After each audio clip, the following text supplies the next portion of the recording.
الحمد للہ رب العالمین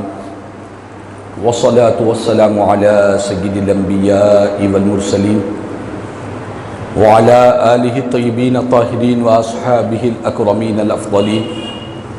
وعلى من والاہم وتبعہم وسار على نہجہم واستنى بسنتہم الى یوم الدین اما بعد فقد قال الله تبارك وتعالى في شان عظمة حبيبه الكريم أعوذ بالله من الشيطان الرجيم بسم الله الرحمن الرحيم إن الله وملائكته يصلون على النبي يا أيها الذين آمنوا صلوا عليه وسلموا تسليما اللهم صل على سيدنا مولانا محمد وعلى آل سيدنا مولانا محمد وبارك وسلم صلاة وسلاما عليك يا سيدي يا حبيبي يا رسول الله صلی اللہ تعالی علیہ وسلم۔ معزز حاضر محترم سامعین اکرام، آئیے کچھ سننے اور سنانے سے قبل ہم اور آپ مل کر انتہائی عقیدت اور محبت کے ساتھ حضور آقائے نامدار سرور کون مکہ سارے عالمین کی مختار، مدینے کے تاجدار، مکے کے سردار، سید الابرار جناب احمد مصطفیٰ محمد مصطفیٰ صلی اللہ تعالی علیہ وسلم کی بارگاہ میں ایک مرتبہ محبت اور عقیدت کے ساتھ بآواز بلند درود و سلام کا نذرانہ پیش کر لے۔ اللہم صلی علی سیدنا مولانا محمد وعلی آل سیدنا مولانا محمد وبارک وسلم صلاۃ و سلاما علیک یا سیدی یا حبیبی یا رسول اللہ صلی اللہ تعالی علیہ وسلم۔ معزز حاضرین محترم سامعین کرام، اللہ تبارک و تعالیٰ نے جس دین اسلام کی نعمت سے ہمیں سرفراز فرمایا ہے، یہ مذہب اسلام، اس کے معنی ہی امن و سلامتی دینے کے ہیں، اور مسلمان اور مومن کی تعریف رسول کریم صلی اللہ تعالی علیہ وسلم نے حدیث پاک میں بیان فرمایا کہ مسلمان اور مومن وہ ہوتا ہے جس سے روئے زمین کے سارے انسان امن و امان میں رہا کرتے ہیں، جو اپنی زبان سے اپنے ہاتھ سے کسی کو تکلیف اور ضرر نہیں پہنچاتا، حقیقت میں وہی مسلمان ہے، وہی مومن ہے۔ اور جہاں تک بات کافر اور مشرکین کی آئی، قرآن کریم میں کفار و مشرکین کے حوالے سے مختلف باتیں بیان کی گئی ہیں۔ ان مختلف باتوں کو سمجھنے کے لیے، ان مختلف باتوں کو پہچاننے کے لیے ہمیں اس کے سیاق و سباق کو دیکھنا پڑتا ہے۔ سیاق و سباق کا مطلب اس کے بیک گراؤنڈ کو دیکھنا پڑتا ہے، اس کے شان نزول کو دیکھنا پڑتا ہے۔ قرآن کی جو آیتیں نازل ہوئی، ہر ایک آیت کا یقیناً کوئی نہ کوئی اہم مقصد ہے، اور اس کا شان نزول ہوا کرتا ہے کہ کون سی آیت کس بارے میں نازل ہوئی ہے، کس آیت کو کیوں نازل کیا گیا ہے، کن حالات میں قرآن کی یہ آیت نازل ہوئی، اس کا دیکھنا بھی بہت ضروری ہے۔ اگر ان حالات کو اگر نہیں دیکھیں گے، سیاق و سباق کو اگر حذف کر دیں گے، بیک گراؤنڈ کو، شان نزول کو اگر چھپا دیں گے، صرف ترجمے کو پڑھیں گے، تو ہدایت ملنے کے بجائے انسان گمراہی کا بھی شکار ہو جایا کرتا ہے۔ چونکہ اللہ تعالیٰ نے قرآن مجید میں ارشاد فرمایا یضل بہ کثیرا ویہدی بہ کثیرا، اسی کے ذریعے یعنی قرآن کی ان مثالوں کے ذریعے بہت سے لوگ گمراہ بھی ہو گئے، گمراہ ہوتے ہیں، اور بہت سے لوگ ہدایت بھی پاتے ہیں۔ تو گمراہی یہ قرآن کی آیتوں میں نہیں ہے، لیکن اگر فہم میں، فراست میں، دل میں عناد ہے، بغض ہے، اور اس عناد اور بغض کو رکھ کر اگر قرآن کی آیتوں کو پڑھیں گے تو یقیناً ہدایت کے بجائے گمراہی کا انسان شکار ہوگا۔ دل کے اندر سے جو خباثت گندگی ہے اس کو نکال کر خالی الذہن ہو کر نیک ارادے سے، اچھی نیت سے، خلوص سے اگر قرآن کی آیتوں کو پڑھیں گے، سمجھیں گے تو اللہ تعالیٰ ہدایت کی دولت عطا فرمائے گا۔ تو آج قرآن مجید کی ایک آیت کفار و مشرکین کے بارے میں، قرآن کی ایک آیت مبارکہ یہ بھی ہے جہاں کہا گیا ہے کہ جہاں تم مشرکین کو پاؤ انہیں قتل کر ڈالو۔ یہ آیت مبارکہ قرآن مجید کی ہے، اس کا کوئی انکار نہیں ہے، لیکن اگر اس آیت کے مفہوم کو، اس کے شان نزول کو، اس کے بیک گراؤنڈ کو، اس آیت کے سیاق و سباق کو اگر دیکھیں گے تو اس آیت کا ہرگز یہ مطلب نہیں کہ یہ آیت ہمیشہ ہر ایک کافر و مشرک کے لیے یہ آیت نازل نہیں ہوئی ہے، بلکہ اس کا بیک گراؤنڈ، اس کا شان نزول اس وقت کا ہے جس وقت کفار و مشرکین نے مسلمانوں پر ظلم و زیادتیاں کی اور مسلمانوں کو ان کے گھروں سے نکال دیا، مسلمانوں کو ان کے شہر سے نکلنے پر مجبور کر دیا، مسلمان مدینے میں جا کر رہنے لگے، وہاں پر بھی جینا مشکل کر دیا، اور ان کفار و مشرکین لڑائی کے لیے، مسلمانوں کے اسلام کے خاتمے کے لیے جنگ کے میدان میں ہاتھوں میں تلوار لیے کثیر تعداد کے ساتھ مسلمانوں پر حملے کے لیے آئے تھے۔ اس وقت یہ آیت نازل ہوئی کہ جہاں مشرکین کو پاؤ وہاں قتل کر ڈالو۔ یہ حالت جنگ کی آیت ہے، حالت امن کی آیت نہیں ہے۔ آج یہی تو ہو رہا ہے، یہی تو اسلام کو بدنام کیا جا رہا ہے، یہی تو کام دشمنان اسلام کر رہے ہیں کہ جو آیتیں حالت جنگ کی تھی ان آیتوں کو حالت امن میں بیان کر رہے ہیں، کہہ رہے ہیں کہ دیکھو تمہارا قرآن کہہ رہا ہے کہ جہاں مشرکین کو پاؤ قتل کر ڈالو، یہ تو آتنک کی تعلیم دے رہا ہے۔ نعوذ باللہ من ذالک۔ ہم کہتے ہیں کہ نادانو، یہ آیتیں جو مشرکین سے قتل کے بارے میں آئی ہے، جہاد کے لیے آئی ہے، یہ آیتیں اس کا خاص ایک مقصد ہے، یہ حالت جنگ میں آئی ہے۔ ان مشرکین سے جہاد کا حکم دیا گیا ہے جنہوں نے تم پر ظلم و زیادتیاں کی ہے، اور دنیا کا کوئی قانون یہ نہیں کہتا، دنیا کے کسی قانون میں یہ بات نہیں کہ کوئی تم کو مار ڈالے تم مر جاؤ، کوئی تم کو مٹا دے تم مٹ جاؤ، کوئی تم کو قتل کر ڈالے تم قتل ہو جاؤ، کوئی تمہارا نام و نشان مٹا دینا چاہے اور تم مٹ جاؤ، یہ تو دنیا کا کوئی قانون نہیں کہتا۔ اور قرآن یہ فطرت انسانیت پر ہے۔ اللہ تعالیٰ نے قرآن میں فرمایا لا تظلمون ولا تظلمون، کہ نہ تم کسی پر ظلم کرو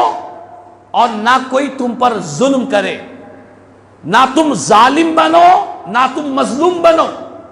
نہ ظلم کرنے والے بنو نہ ظلم سہنے والے بنو۔ یہ اللہ کا کلام قرآن کہتا ہے کہ کسی کو قتل کرنے سے بھی روکتا ہے، اور کوئی تمہیں قتل کرنے کے لیے آئے، کوئی تم کو مٹانے کے لیے آئے تو خاموش ہاتھ پر ہاتھ بن کر اپنے آپ کو مٹا دو، یہ بھی قرآن نہیں کہتا ہے۔ قرآن یہ کہتا ہے کہ نہ تم ظالم بنو نہ مظلوم بنو، نہ کسی پر ظلم کرو نہ کسی کا تم ظلم سہو، یہ اللہ کا کلام قرآن کہتا ہے۔ اب رہا مسئلہ وہ کہ جو موجودہ حالات میں جو حالت جہاد کی جو آیتیں تھیں، ان آیتوں کو لا کر حالت امن میں لا کر بتانا اور مسلمانوں کو، اسلام کو، قرآن کو بدنام کرنے کی ناپاک کوشش کرنا، یہ ایسی ناپاک کوشش ہے کہ قرآن کی کئی آیتیں یہ بھی بتلاتی ہے کہ صرف مشرکین کو قتل کا ہی حکم نہیں، بلکہ قرآن کی کئی ایسی آیتیں ہیں جو یہ بتلاتی ہے کہ مشرکین کے ساتھ احسان بھی کیا جائے۔ اللہ تبارک و تعالیٰ نے قرآن مجید میں ارشاد فرمایا لا ينہاکم اللہ عن الذین لم یقاتلوکم فی الدین وَلَمْ يُخْرِجُوكُم مِّن دِيَارِكُمْ أَن تَبَرُّوهُمْ وَتُقْسِطُوا إِلَيْهِمْ إِنَّ اللَّهَ يُحِبُّ الْمُقْسِطِينَ۔ اس آیت مبارکہ کا ترجمہ آپ غور سے سماعت کریں۔ اللہ تبارک و تعالیٰ فرماتا ہے کہ لوگوں، اللہ تعالیٰ تمہیں ان کافروں کے ساتھ حسن سلوک سے نہیں روکتا ہے، ان مشرکین کے ساتھ نیکی کرنے، حسن سلوک کرنے، احسان کرنے، انصاف کرنے سے اللہ تعالیٰ تمہیں منع نہیں کرتا ہے۔ جو کافر تم سے دین کے بارے میں تم سے نہیں جھگڑتے اور نہ تم کو تمہارے گھروں سے نکالتے ہیں، جو غیر مسلم دین کے بارے میں تم سے نہ لڑے، جو کافر تم کو تمہارے گھروں سے نہ نکالے، جو غیر مسلم جو تم پر ظلم و زیادتیاں نہ کرے، اللہ تبارک و تعالیٰ فرماتا ہے ایسے کفار و مشرکین کے ساتھ تم نیکی کرو گے، احسان کرو گے اور حسن سلوک کرو گے تو اللہ تعالیٰ تمہیں منع نہیں فرماتا، بلکہ اللہ فرماتا ہے کہ بے شک اللہ تعالیٰ کفار و مشرکین کے ساتھ انصاف کرنے والوں کو پسند فرمایا کرتا ہے۔ یہ قرآن کی آیت بتلا رہی ہے۔ لیکن آج افسوس کی بات ہے، دشمنان اسلام قرآن کی ان آیتوں کو چھپا دیتے ہیں۔ قرآن کی اس رحمت بھری آیت کو میڈیا کے سامنے، دنیا کے سامنے نہیں بیان کیا جاتا کہ قرآن کی آیتیں کہہ رہی ہے کہ کفار و مشرکین اگر دین کے بارے میں تم سے نہیں جھگڑ رہے ہیں تو ان کے ساتھ احسان، نرمی، ہمدردی، محبت، ان تمام کام جو ایک مسلمان کے ساتھ کرتے ہیں وہی کام کافر و مشرک کے ساتھ ہمدردی، محبت کی قرآن کی آیتیں تعلیم دیا کرتی ہے۔ لیکن رحمت بھری جو آیتیں ہیں، جو حالت امن کی آیتیں ہیں، جو کفار و مشرکین کے ساتھ نیکیاں اور احسان کرنے کی قرآن ترغیب دے رہا ہے، ان آیتوں کو چھپا دیا جاتا ہے تاکہ دنیا کو بے وقوف بنایا جائے اور یہ سمجھانے کی کوشش کی جائے کہ اسلام نعوذ باللہ من ذالک یہ آتنک کی تعلیم دیتا ہے۔ تو بہرحال اگر ہر کافر و مشرک کو قتل کرنے کا حکم ہوتا تو قرآن مجید میں اللہ تبارک و تعالیٰ ان کفار و مشرکین کے ساتھ احسان کرنے کی تعلیم نہیں دیتا، انصاف کرنے کی تعلیم نہیں دیتا۔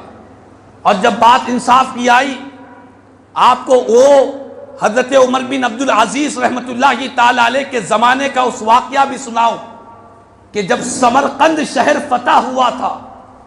حضرت عمر بن عبدالعزیز رحمۃ اللہ تعالی علیہ خلیفہ بنے، لوگوں نے آ کر کہا کہ اے عمر بن عبدالعزیز رحمۃ اللہ تعالی علیہ، آپ بڑے متقی، پرہیزگار، اسلام کی تعلیمات پر عمل کرنے والے بڑے نیکوکار ہیں، آپ کے زمانے کو دیکھتے ہیں تو لوگوں کو حضرت عمر فاروق کا زمانہ یاد آ جاتا ہے۔ کہنے لگے کہ سمرقند جب شہر فتح ہوا اس وقت مسلمانوں کے مذہب میں یہ تعلیم ہے کہ کسی ملک پر اگر قبضہ کرنا ہے تو وہاں کے رہنے والے، بسنے والوں کو پہلے اطلاع دی جائے، پہلے انہیں آگاہ کیا جائے کہ ہم اس پر قبضے کرنے کے لیے آ رہے ہیں۔ یہ اسلام کی تعلیمات ہے۔ دنیا میں آج ہم دیکھتے ہیں کہ آج دنیا میں بڑے سے بڑے پاورفل، سپر پاور رکھنے والی حکومت کسی ملک پر حملہ کرتی ہے تو رات کی تاریکیوں میں حملہ کرتے ہیں، غفلت میں رہتے ہیں، اس وقت اوپر سے میزائل ڈال دیتے ہیں، معصوم بچے، جوان، بوڑھے، مرد و خواتین عمارتوں میں دب کر پھنس کر مر جاتے ہیں۔ لیکن ہمارا مذہب اسلام کہتا ہے کہ نہیں، کسی پر حملہ کرنا ہو تو پہلے آگاہ کر دیا جائے، کسی کو بتلا دیا جائے۔ تو اسلام کی یہ تعلیم ہے۔ لیکن جب سمرقند فتح ہوا تو ہمیں اطلاع نہیں دی گئی، اچانک لوگوں نے آ کر ہم پر حملہ کیا۔ حضرت عمر بن عبدالعزیز رحمۃ اللہ تعالی علیہ خلیفہ نئے نئے بنے تھے اور سمرقند فتح ہو کر 15 سال ہو چکے تھے۔ مسلمان 15 سال سے سمرقند پر حکومت کر رہے تھے۔ آپ نے فرمایا کہ اگر بات یہی ہے تو اس کی تحقیق کی جائے، اس کے بارے میں تفتیش کی جائے گی۔ آپ نے قاضی وقت کو مقرر کیا، کہا کہ دیکھو اگر کوئی اسلام کی تعلیمات کے خلاف کوئی عمل ہوا ہے تو ہم کو آگاہ کر دینا۔ تحقیق کے بعد معلوم ہوا کہ ہاں 15 سال پہلے جب سمرقند فتح ہوا تھا، یہاں کے لوگوں کو پیشگی اطلاع نہیں ملی تھی، اچانک حملہ ہوا تھا۔ جب یہ بات حضرت عمر بن عبدالعزیز رحمۃ اللہ تعالی علیہ تک پہنچی تو آپ نے اسی وقت تمام ذمہ داران کو یہ خط لکھا، کہا کہ دیکھو اسلام کہ ہم ماننے والے ہیں، رسول پاک علیہ السلام کے ہم سچے غلام اور وفادار ہیں، ہم حضور کی تعلیمات کے خلاف زندگی نہیں گزار سکتے ہیں۔ آپ نے فرمایا کہ سمرقند کے فتح کے وقت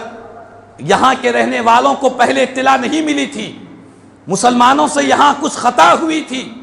لہٰذا آپ نے خط لکھ کر کہا کہ یہ سمرقند کو غیر مسلموں کے حوالے کر دیا جائے، یہاں کے جو رہنے والے بسنے والے 15 سال پہلے جن کی حکومت تھی ان کے حوالے کر دیا جائے۔ جب یہ بات ان غیر مسلموں تک پہنچی کہ یہاں پر 15 سال سے مسلمانوں کی حکومت ہے،